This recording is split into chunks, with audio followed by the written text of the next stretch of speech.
우리가 이제 이 어떤 업이 그러면 어떻게 태어나게 하는지만 그냥 간단히 좀 살펴보겠습니다. 죽기 바로 직전에 나타난 그 업이 이제 굉장히 중요한데, 이때 나타나는 업이 만약에 욕계 해로운 업이다. 이건 이제 보통 욕계 해로운 업이라고 하는 것은 우리가 세상을 나눌 때 욕계, 색계, 무색계 이렇게 세 개로 나누거든요. 근데 이제 욕계라고 하는 거는 우리가 이렇게 살아가는 인간 세상이 대표적인 욕계입니다. 이 욕계는 말 그대로 욕망의 세계라는 뜻이에요. 그러니까 이 욕계에는 살아가는 사람들은 욕망이 주된 사람들, 욕망으로서 기본이 돼서 살아가는 사람이다. 그래서 여기는 욕망을 추구하는 것이 기본이 되어 있는 거죠. 우리도 주위에 돌아보면 대부분의 사람이 욕망을 쫓아가잖아요. 그래서 이 욕망이 주가 된 세상, 그거를 욕계라고 하고요. 욕계는 뭐 지옥, 악의 축생, 뭐 인간, 천상, 욕계 천상 이런 건 다 욕계에 들어갑니다. 색계는 인간보다 훨씬 이제 욕계 존재보다는 좀 더 이렇게 욕망으로부터 벗어난 사람이거든요. 그러니까 욕망에서 벗어나서 선정을 얻은 사람들이 갈 수 있는 곳이기 때문에 색계 존재들은 몸이 굉장히 미세한, 몸이 있는 듯 없는 듯하게 몸이 워낙 미세한 물질로 되어 있다고 해서 색계라고 합니다. 이때 색계는 미세한 물질이라는 뜻입니다. 색이라는 게. 그리고 이제 무색계는 아예 물질이 없는 존재. 이런 존재를 무색계라고 하죠. 그래서 이제 욕계, 색계, 무색계. 색계 이상은 욕망으로부터 벗어나야 태어날 수 있는 곳이라서 선정을 반드시 얻어야 태어날 수 있는 것입니다. 색계 선정을 얻으면 색계에 태어나고 무색계 선정을 얻었다면 무색계에 태어날 수 있는 거죠. 그래서 이제 우리가 욕계업이다, 색계업이다, 무색계업이다 이렇게 이야기하는 것은 그 업이 색계에 태어나는 조건이 되면 색계업이라고 하고요. 욕계에 태어난 조건이 되면 욕계업이라고 하고 무색계에 태어날 수 있는 조건이 된다면 무색계업이다 이렇게 이야기를 하죠. 그래서 욕계업은 또 두 가지로 나눌 수가 있어요. 욕계 해로운 업과 유익한 업. 그러니까 선업과 불선업이죠. 욕계 해로운 업은 악체에 태어나게 만드는 걸 욕계 해로운 업이라고 하고, 욕계 선업은 욕계 선처에 태어나게 만드는 거.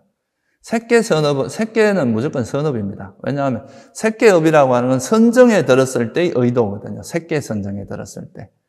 그래서 색계 선정에 들었을 때의 그 의도를 색계업이라고 하고, 이거는 이제 색계에 태어날 수 있는 조건이 되죠. 무색계 선정에 들었을 때의 의도를 무색계업이라고 합니다.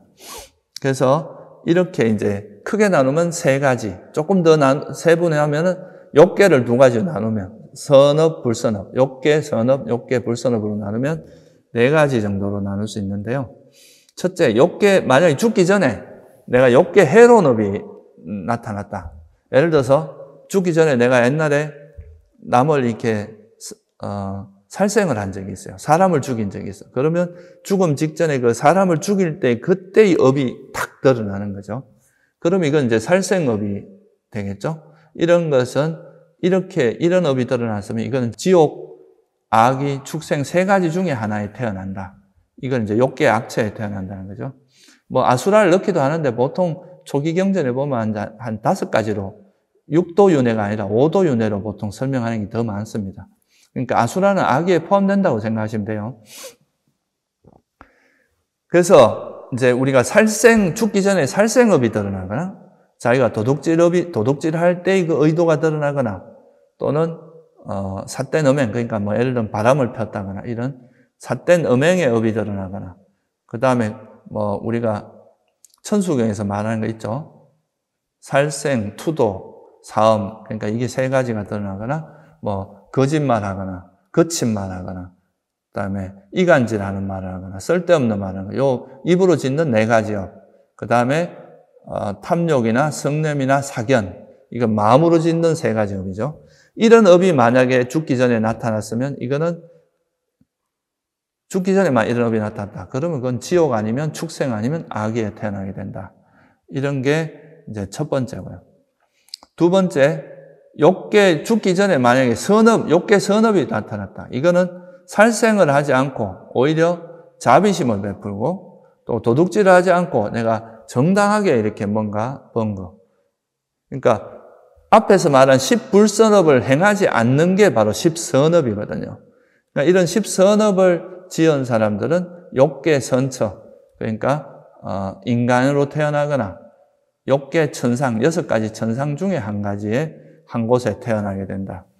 그러니까 우리가 뭐 죽기 전에 보시했던 업이 이렇게 나타난다거나, 계를 잘 지켰던 그 마음이 나타난다거나, 또 우리가 뭐 수행을 하면서 지혜를 일으켰던 그 마음이 이제 나타난다거나, 남이 되게 어려울 때 도와줬던 그런 일이 나타난다거나, 또 상대에게 되게 부드러운 말, 아주 위로하는 말, 그런 말을 했던 업이 나타난다거나, 그런 게 이제 그거죠. 살생을 하지 않고, 도둑질을 하지 않고, 삿된 음행을 하지 않고, 거짓말 하지 않고, 그 다음에 거친 말 하지 않고, 또 거친 말 하지 않는다는 건 부드럽게 말하고, 또 이간질 하지 않고 계속 사람을 화합시키고, 쓸데없는 말을 하지 않고 법담을 나누고, 욕망이 없고 성냄이 없는 마음, 그러니까 삼매에 들었다거나 사견을 없애고 정견을 가졌다거나, 죽기 전에 그러니까 정견이, 바른 견해, 사성제에 대한 통찰, 이런 게 나타나면 이건 반드시 선처에 태어나게 된다. 이런 게 바로 이제 한 가지가 있습니다. 그래서 욕계, 해로운 업을 지으면 욕계, 악처, 지옥, 축생, 악위에 태어나게 되고, 죽기 전에 만약에 선업이 나타났다. 그럴 때는 인간이나 욕계, 천상에 태어나게 된다. 여러분들이 죽음에 가까이 가서 정신을 바짝 차리고 죽으면, 내가 정신없이 죽으면 악업이 밀려올 것도, 그래서 죽음 직전에 이제 해로운 업이 나타나서 악처에 태어나게 될 것도, 죽기 전에 정신을 바짝 차리고 있으면, 정신 차려서 이제 악업이 일어나는 것을 막고 정신을 차리면서 죽기 전에 이제 선업이 나타나게 할 수가 있거든요. 그러면 이제 선처에 자기가 태어날 곳을 바꿀 수도 있습니다. 그래서 이거는 사실 여러분 이제 평소에 삶의 과정에서 이제 수행을 많이 하신 분들은 죽기 전에 정신을 차리고 죽으면 이런 큰 이익이 있을 수가 있어요. 그래서 여러분이 가급적이면 죽기 전에 정신 차리고 죽을 수 있도록 평소에 노력을 많이 하시는 게 아주 안전하다, 이렇게 볼 수 있겠죠. 그 다음에 이제 우리가 살아생전에 수행을 많이 해서 새끼선정을 이미 이제 터득을 했어요. 그래서 새끼선정을 들었던 경험들이 많고 그런 거에 능숙한 사람인데, 죽음 직전에도 선정에 들어서 죽는 이런 경우가 있을 수 있거든요. 이런 경우는 이제 죽어서 어디에 태어나냐, 죽을 때 그때 어떤 선정에 들었느냐에 따라서 새끼나 무새끼에 태어나게 된다는 거죠. 만약에 죽기 전에 새끼 초선에 들어서 죽었다. 그러면 새끼 초선천이라는 데 태어납니다. 그 다음 새끼 이선에 들어오면 이선천, 3선에 들어서 죽었다. 그러면 삼선천, 4선에 들어서 죽었다. 그러면 사선천에 태어난다. 만약에 죽기 전에 무새끼 초선, 그러니까 공무변처에 들어서 죽으면 공무변처의 존재가 되고, 식무변처에 들어서 죽었다면 식무변처의 존재, 그 다음 무소유처에 들어서 죽었다면 무소유처의 존재, 비상비비상처에 들어서 죽었다면 비상비비상처의 존재가 될 수 있다는 것. 이게 또 이제 새끼나 무새끼에 태어나는 겁니다. 그래서 우리가 이제 죽기 전에 우리가 일생 동안 지었던 수많은 업이 총결산해서 죽기 전에 만약에 해로운 업, 욕계 해로운 업이 나타나면 악처에 태어나게 되고, 그래서 되게 많은 고통을 받게 됩니다. 근데 죽음 직전에 욕계 선업이 나타나면 인간이나 욕계 천상에 태어나서 좀 그나마 행복한 삶을 살 수가 있게 되는 거고, 만약에 죽기 전에 선정에 들어서 죽었다. 그러면 새끼나 무새끼에 태어나게 되고, 새끼나 무새끼는 아예 고통이 없는 곳입니다.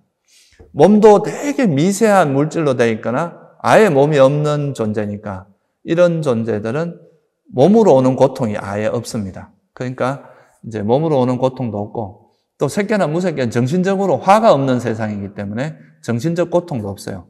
그래서 새끼나 무새끼에 태어난 그 존재로 있는 동안에는 너무나 행복하게 살기 때문에 굉장히 고귀한 세상이다, 이렇게 볼 수는 있지만, 그렇다고 해도 이런 세상에 태어났다고 해도 이것도 이제 수명이 다하면 다시 욕계로 태어나서 악처나 이런 쪽으로 다시 갈 수 있는 가능성은 여전히 가져 있기 때문에 아무리 새끼나 무새끼에 태어났다 해도 해탈한 것은 아니다. 그냥 굉장히 행복한 곳에 태어나는 거지 이게 죽어서 다시 욕계로 태어날 수 있기 때문에 여전히 윤회의 범주에서 벗어나지 못하는 거다. 그런데 만약에 죽기 전에 이제 우리가 아라한이 돼가지고 무명과 가래 그리고 탐진치를 완전히 소멸했다면 그 이전에 우리가 지었던 업이 남아는 있겠죠, 그죠? 아라한이 되고 난 다음에 새로운 업은 짓지 않지만 과거에 지은 업은 남아있기 때문에 업은 있습니다. 그렇지만 탐진치가 완전히 소멸했기 때문에 이런 사람들은 다시 태어날 수 있는 조건 중에 제일 중요한 조건 중에 하나가 없어진 거예요. 그러니까 이제 탐진치가 완전히 소멸하게 되고 그러면 탐진치가 소멸한 존재는 업이 있다 하더라도 그 업이 결과를 맺기 위한 동력이 없기 때문에 그래서 이제 더 이상 윤회하지 않게 되고 열반에 들게 되는 거죠. 그래서 이렇게 되면 3계 중에 욕계, 색계, 무색계 중에 어디에도 태어나지 않고 열반에 드는 거기 때문에 이게 바로 해탈이다. 그러니까 완전한 괴로움의 소멸이다. 이렇게 이제 이야기하는 거죠. 그래서 우리가 어디에 태어나고 해탈을 하느냐 안 하느냐, 선처에 태어나냐, 악처에 태어나냐 이런 건 다 어디에 달려있다 하면은 살 때 우리가 삶의 과정에서 어떻게 살았느냐가 되게 중요하다는 거죠. 그 어떻게 살았느냐의 결과가 죽음 직전에 나타나는 거기 때문에 그래서 여러분들이 사실 이 불교에서 말하는 그 인과라는 걸 이해를 하게 되면 우리가 허무주의에 빠지거나 또는 뭐 염세주의에 빠지는 게 아니라 우리가 살아가는 이 삶을 정말 열심히 살기 위해서 굉장히 노력할 수밖에 없다. 왜냐하면 삶 속에서 어떻게 살았냐 이 결과가 죽음 직전에는 그냥 그 결과로 나타나는 거지 그 순간에 뭘 바꾸는 건 굉장히 어렵거든요. 이건 여간한 수행력이 아니면.